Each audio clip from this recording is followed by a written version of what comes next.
அப்பா எல்லாரையும் நல்லபடியா வச்சிருப்பா. சார் என்னமோ எனக்கு நேத்து தான் தெரியும் நினைச்சுக்காதீங்க. சார் எனக்கு பல வருஷமா பழக்கம். பார்க்கும்போதெல்லாம் சார் இது உங்க ஊர் அம்மன் கூட எப்படா கூட்டு போறேன்னு கேட்டே இருப்பாரு. என்னன்னு தெரியல, இப்பதான் நேரம் வந்திருக்கு. அதுக்கு நீங்க என்ன பண்ணுவீங்க?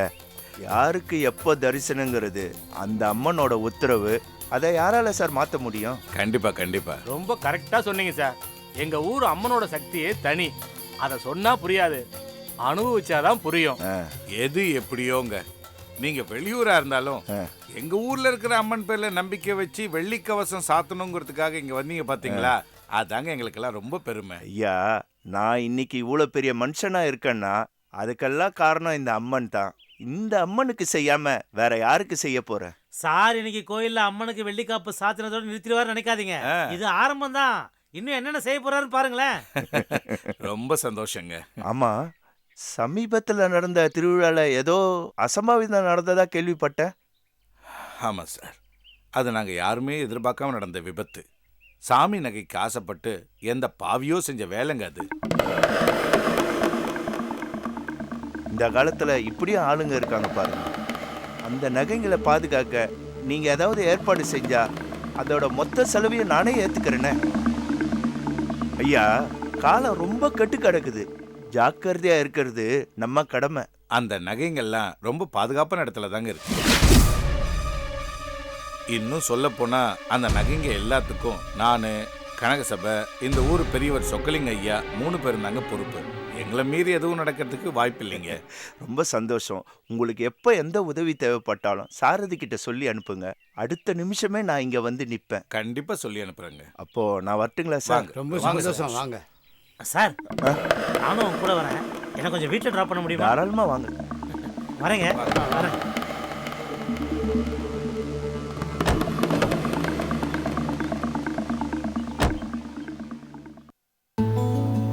तेन्द्रिये आयुष्येवेन्द्रिये प्रतिष्ठते दीर्घायुष्यमस्तु. மைத்திலி கொஞ்சம் வீட்டில் வேலை இருக்கு, அதனால வீட்டிலே இருக்கா. அவ எப்பவுமே அப்படிதான், வேலை வேலைன்னு இருந்துருவா. அப்படிலாம் நீங்கள் தப்பாக நினைக்காதீங்க. வம்பளக்கிறதுல அவளை மிஞ்சறதுக்கு ஆளே கிடையாது. சரி, உங்கள் டைம் நான் வேஸ்ட் பண்ண விரும்பல. நீங்கள் கண்டினியூ பண்ணுங்க, நான் சாமி கும்பிட்டு வந்துடுறேன். ஒரு நிமிஷம். சொல்லுங்கள், என்ன விஷயம்? அன்னைக்கு உங்க ஊரு ராஜமன்னார்குடின்னு தானே சொன்னீங்க? ஆமாம் சொன்னேன். உங்கள் ஹஸ்பண்ட் கூட அதே ஊர் தானே சொன்னார்? ஆமா ஆமா, அதான் கேக்குறேன். 2 பேரும் ஒரே ஊருனா அவங்க வீடு எது, அவங்க சொந்தக்காரங்கெல்லாம் யாருன்னு? இதை பற்றிலாம் உங்கள் முன்னாடி நான் தானே கேட்டேன். எதுவுமே சொல்லாமல் அவர் தான் விருன்னு போயிட்டாருங்களே. ஒரு நிமிஷங்க தம்பி. நீ சேகர் தம்பி தானே? சொல்லு, கேட்குறேன்ல. சேகர் தம்பி தானே? சார், அது வந்து உன் பேர் சுரேஷ் தானே? ஆமாம் சார். இந்த பொண்ணு யார்? கேட்குறேன்ல, போன வாரம் தானே உனக்கு கல்யாணம் ஆச்சு. அதுக்குள்ளே இன்னொரு பொண்ணோட சுற்றிக்கிட்டு இருக்க. என்னடா கேட்டுக்கிட்டு நிறுத்துங்க நிறுத்துங்க சார். எதுக்கு இவரை போட்டு இப்படி அடிச்சிட்டு இருக்கீங்க? மேடம், உங்களுக்கு ஒன்றும் தெரியாது மேடம். இவன் என் ஃப்ரெண்டுடைய தம்பி. போன வாரம் தான் மகாலட்சுமி மாதிரி ஒரு பொண்ணை பார்த்து கல்யாணம் பண்ணி வச்சாங்க. கல்யாணம் ஆகி 1 வாரம் ஆகல, அதுக்குள்ளேயே இன்னொரு பொண்ணோட சுற்றிக்கிட்டு இருக்கான். ஏமா, உன்னை பார்த்தா பெரிய எடுத்து பொண்ணா நல்லா படிச்ச மாதிரி இருக்க. கல்யாணம் ஆகி தெரிஞ்சவங்க கூட சுற்றிக்கிட்டு இருக்க. அறிவியல் உனக்கு பா. இன்னொரு தடவை இந்த மாதிரி எங்கேயாவது உன்னை பார்த்தேன் தொலைச்சிருவேன். பா, போய் தொலை. உங்களுக்கு என்ன இவ்ளோ கோவம் வருது? பின் என்னங்க, இந்த மாதிரி அக்கிரமத்தெல்லாம் பார்த்துட்டு என்ன சும்மா இருக்க சொல்றீங்களா? சொல்றேன்னு தப்பா எடுத்துக்காதீங்க. அவர் உங்க ஃப்ரெண்டோட தம்பியா இருக்கலாம். ஆனா இப்போ இங்க நடந்ததெல்லாம் முழுக்க முழுக்க அவரோட பர்சனல் விஷயம். அதுல நீங்க தலையிடுறது தப்பு இல்லையா? அதை பத்திலாம் எனக்கு கவலை இல்லைங்க. ஒருத்தனுக்கு ஒருத்திங்கிறது ராமாயண காலத்து தத்துவம் மட்டும் இல்லைங்க. நடைமுறை வாழ்க்கையில ஒவ்வொருத்தரும் கடைப்பிடிக்க வேண்டிய நாகரிகம். அது யார் மீறினாலும் என்னால பார்த்துக்கிட்டு சும்மா இருக்க முடியாது. I'm sorry madam. கோயிலுக்கு வந்த இடத்துல இந்த மாதிரி ஆயிடுச்சு. சாரி.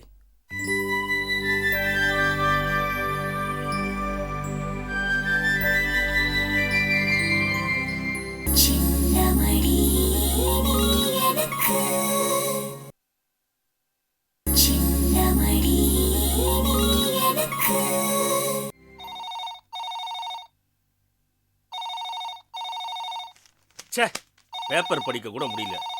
எப்ப பார் இந்த ஃபோன் தொல்லை.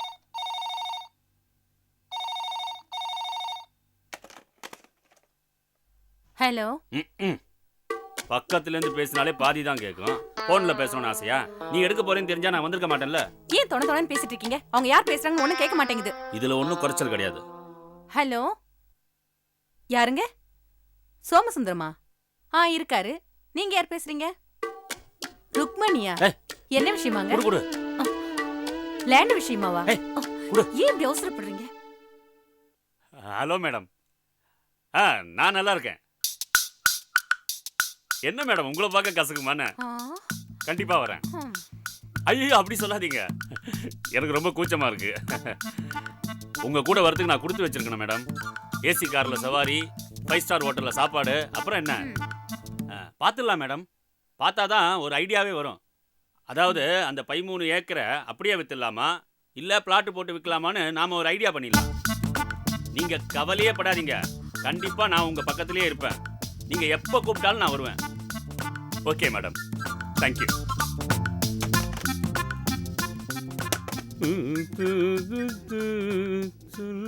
ஹலோ ஹலோ, உங்களதான் கூப்பிட்டா காதுல விழலையோ? நீ அலோன்னதும் போன்ல தான் பேசுறியாக்குன்னு நினைச்சேன். நினைப்பீங்க. யார் அந்த ருக்மணி? அவ என் கிளையண்ட். அதுக்கு என்ன இப்போ? கிளையண்ட்னா இப்படி குழஞ்சு தான் பேசணுமா? அடியே, அவளோட ப்ராப்பர்ட்டி வேல்யூ என்ன தெரியுமா? 2 கோடி ரூபாய். இந்த பிசினஸ் முடிச்சா எனக்கு 6 லட்சம் ரூபாய் வரும். அதான் அப்படி கொஞ்சம் பேசினேன். எனக்கு ஒன்னும் அப்படி தெரியலையே. நீங்க குழஞ்சு பேசினதை பார்த்தா அவளோட செட்டில் ஆயிடுவீங்க போல இருக்கு. அடி பாவி, நம்ம பொண்ணுதான் மாப்பிள்ளைய சந்தேகப்படுறானா நீயுமா? பின்ன உங்களை மாதிரி சபல புத்தி உள்ள ஆம்பளைங்க இருந்தா எல்லா பொண்டாட்டியும் சந்தேகப்படதான் செய்வா. அதுவும் பேரு பாரு, பேரு ருக்மணியா. கேட்கவே சகிக்கல. ஏன் அந்த பேருக்கு என்ன? என்னதான் இருந்தாலும் அவ 2வது பொண்டாட்டி தானே. என்ன 2வது பொண்டாட்டியா? நீ பாமா ருக்மணிய சொல்றியா?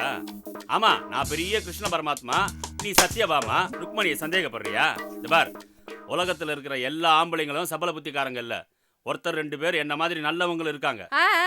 இருப்பாங்க. இப்ப நான் சொல்றேன் கேளுங்க. உலகத்துல உள்ள எல்லா ஆம்பளைங்களும் ஏதோ ஒரு விதத்துல சபல புத்திக்காரங்க தான். ஏமா அப்படி சொல்ற? அப்பா சொல்ற மாதிரி இன்னைக்கு காலகட்டத்துல கூட 1-2 பேருங்க ஸ்ரீராமன் மாதிரி இருக்காங்கல்ல. அப்படி சொல்லுமா, அப்பவாது உரைக்குதா பாப்போம். என்னம்மா நம்ம பார்வா இப்படி பேசுறான்னு ஆச்சரியமா பாக்குறியா? இப்பதான் அந்த மாதிரி ஒரு நல்ல மனுஷனை கோயில்ல பாத்துட்டு வர. யாருமா அது? வேற யாரும் இல்லப்பா, நம்ம மைதிலியோட புருஷன் தான். அப்படி என்ன செஞ்சான்? அவருக்கு தெரிஞ்ச ஒரு பையன் இன்னைக்கு கோயிலுக்கு வந்திருந்தான். அந்த பையனுக்கு ஏற்கனவே கல்யாணம் ஆயிடுச்சான். இருந்தாலும் வேற ஒரு பொண்ணு கூட்டிட்டு கோயிலுக்கு வந்திருந்தான். வந்ததோட மட்டும் இல்லாம அந்த பொண்ணு கிட்ட ரொம்ப நெருக்கமா நடந்துகிட்டான். இத பார்த்த உடனே மைதிலி புருஷனுக்கு வந்தது பாருங்க கோவம், அங்கேயே அவனை அடிச்சிட்டாரு. ஐயோ, அப்புறம் என்ன, நான் தான் அந்த பையனை அவர்கிட்ட இருந்து காப்பாத்தினேன். ஏன் சார் இப்படி கோயில நடந்துகிட்டீங்கன்னு கூட கேட்டேன். யாரோ யாரு கூடயோ போறாங்க, அவருக்கு என்னமா அப்படின்னு நீங்க நினைக்கிறீங்க. ஆனா அவர் அப்படி நினைக்கலையே. யாரும் யாரோட பொண்டாட்டிக்கும் துரோகம் பண்ணக்கூடாது, அது எனக்கு கொஞ்சம் கூட பிடிக்காது. அப்படி யாராவது பண்ணா அதை பார்த்துட்டு என்னால சும்மா இருக்க முடியாதுன்னு சொல்றாருப்பா. உண்மையிலேயே அவன் நல்ல மனுஷம்மா. ஆமாப்பா, ரொம்ப நல்ல மனுஷன்தான். என்ன பண்றது, அந்த மாதிரி ஒரு நல்ல மனுஷன் எல்லாருக்கும் புருஷனா அமைஞ்சிடுறது இல்லையே. ஒரு நிமிஷமா. என்னப்பா? நீ யாரையோ மனசுல நினைச்சுக்கிட்டு சொல்ற மாதிரி இருக்கு. யாரையோ என்ன யாரையோ எல்லா புருஷன மனசுல நினைச்சுதான் சொல்றா. உன்னெல்லாம் திருத்தவே முடியாது. ஏன் இப்படி சலிச்சுக்கிறீங்க? டெஸ்ட் பண்ணி பாத்துருவோம். டெஸ்ட் பண்ணியா? எப்படி? மாப்பிளைக்கு ஃபோன் பண்ணி என்ன பண்ணிட்டு இருக்காருன்னு கேட்டுருவோம்.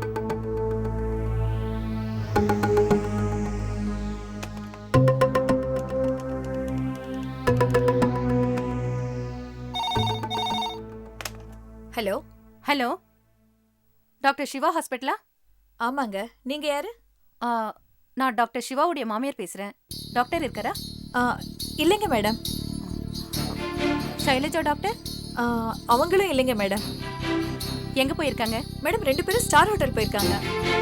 என்ன, ஸ்டார் ஹோட்டலுக்கா? ஆமாங்க மேடம். சரி. என்னம்மா? நான் சந்தேகப்பட்டது சரியா போச்சுடி. மாப்பிள அந்த ஷைலஜாவோட ஸ்டார் ஹோட்டலுக்கு போயிருக்காராம். பாத்தீங்களாப்பா, எல்லாத்துக்குமே ஒரு குடுப்பனை வேணும்பா. நான் தான் ஒரு பாவப்பட்ட ஜென்மமாச்சே.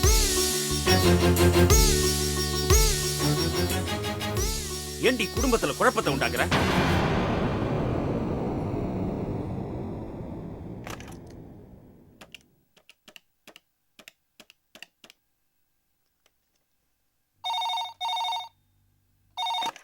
ஹலோ. ஹலோ, யாரு? பவானியா? ஆமாங்க சார். நீங்க யாரு? நான் டாக்டர் சிவாவோட மாமனார் பேசுறேன். சொல்லுங்க சார். இப்போ என் ஒய்ஃப் ஃபோன் பண்ணப்ப சிவாவும் சைலஜாவும் ஸ்டார் ஹோட்டலுக்கு போனதா சொன்னியா? ஆமாங்க சார். அவங்க எதுக்குமா போயிருக்காங்க? ஏதாவது மீட்டிங்கா? இல்லைங்க சார், சிங்கப்பூர்ல இருந்து ஒரு பேஷண்ட் அங்க வந்து தங்கி இருக்காங்க. அவங்கள பார்க்க தான் போயிருக்காங்க. அப்படியா? தேங்க்ஸ்மா. Okay sir, thank you. ஏண்டி கேட்கறத ஒழுங்கா கேட்காம எரியிற நெருப்புல எண்ணெயை ஊத்திட்டியே. ச்சே. என்ன கேட்கணுமோ அதை ஒழுங்கா தான் கேட்டேன். பாரு,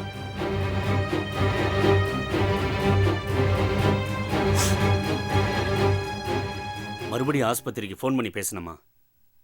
சிங்கப்பூர்லேருந்து வந்த யாரோ ஒரு பேஷண்ட்டு ஸ்டார் ஹோட்டலில் தங்கியிருக்காராம். அந்த பேஷண்ட்டை பார்க்கறதுக்கு தான் 2 பேரும் போயிருக்காங்களாம். நீ மாப்பிள்ளையை சந்தேகப்படுற அளவுக்கு ஒண்ணுமே இல்லை. இது யாரை சமாதானப்படுத்துறதுக்காக சொன்னதுப்பா? அவங்க உங்களை சமாதானப்படுத்துறதுக்காக சொன்னதா, இல்ல நீங்க என்ன சமாதானப்படுத்தணும்ன்றதுக்காக சொல்றதா? பாரு, அது வந்து வேண்டாப்பா, வேண்டாம்.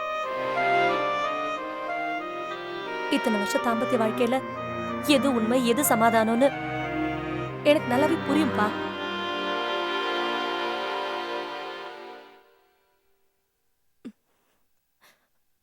அப்பா, சிவா என்ன ஏமாத்தினார்னா அது அவரோட கெட்டிக்காரத்தனம்பா.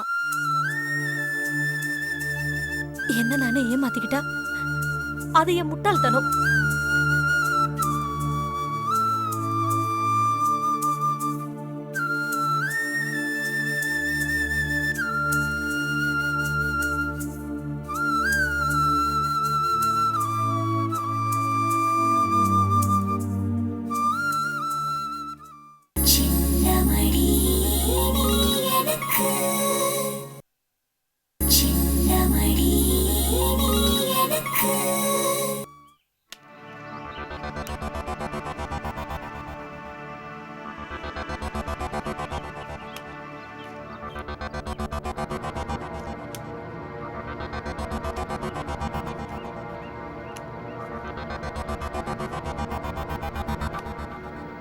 சார், முதலாளி ஐயா அதை உங்கள்கிட்ட கொடுத்துட்டு வர சொன்னாங்க. என்னடா அது?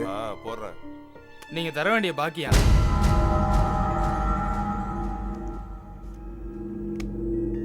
17,000 ரூபாவா? என்னடா அது பணம் இல்லாத நேரத்துல? முதலாளிக்கு அவசரமா பணம் தேவைப்படுதான் சார். பிச்சை எடுத்தாராம் பெருமாள், அதை புடுங்கினாரா அனுமார். அந்த கதையால இருக்கு.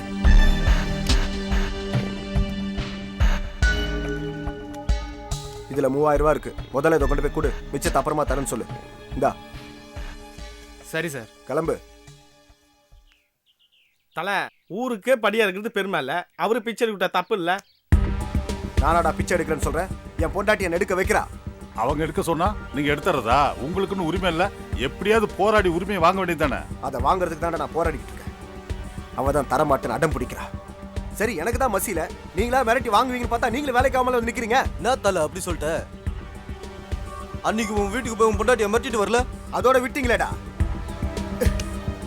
அப்பப்ப மிரட்டாதான்டா ஒரு பயம் இருக்கும். சரி, இப்ப என்ன செய்யணுங்கிற? அவ கையெழுத்து போட்ட ஒரு செக் இருக்குல்ல, அதை வச்சு அவளை மிரட்டு போ. சரி.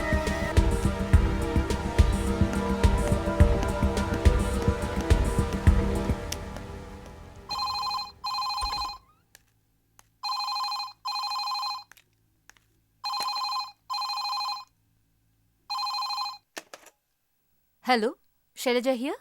யாரு? பிரதாப்போட பொண்டாட்டி தானே பேசுற? ஆமா, நீங்க? என்ன, அன்னைக்கு வந்து நாங்க யாருன்னு காட்டணுமே, ஞாபகம் இல்லையா உனக்கு? ஞாபகம் இல்லையே. என்னது ஞாபகம் இல்லையா? விளையாடுறியா நீ?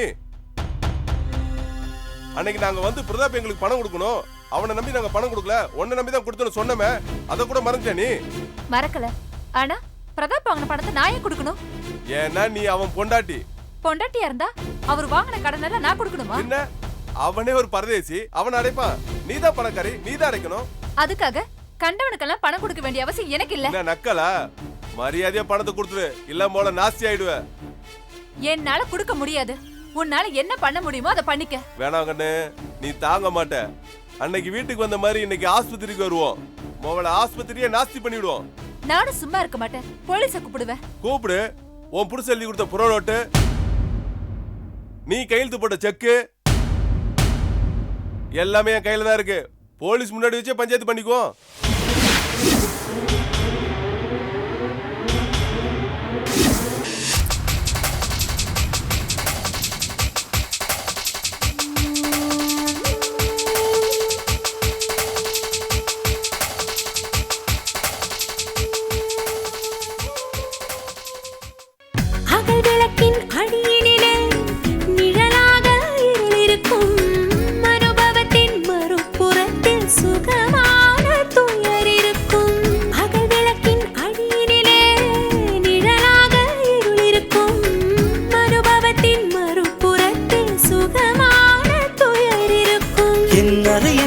திரைகளிலே உன் அழகு பருவம் படபடக்கும், உன் பாத கொலுசின் அசைவினிலே என் நெஞ்சம்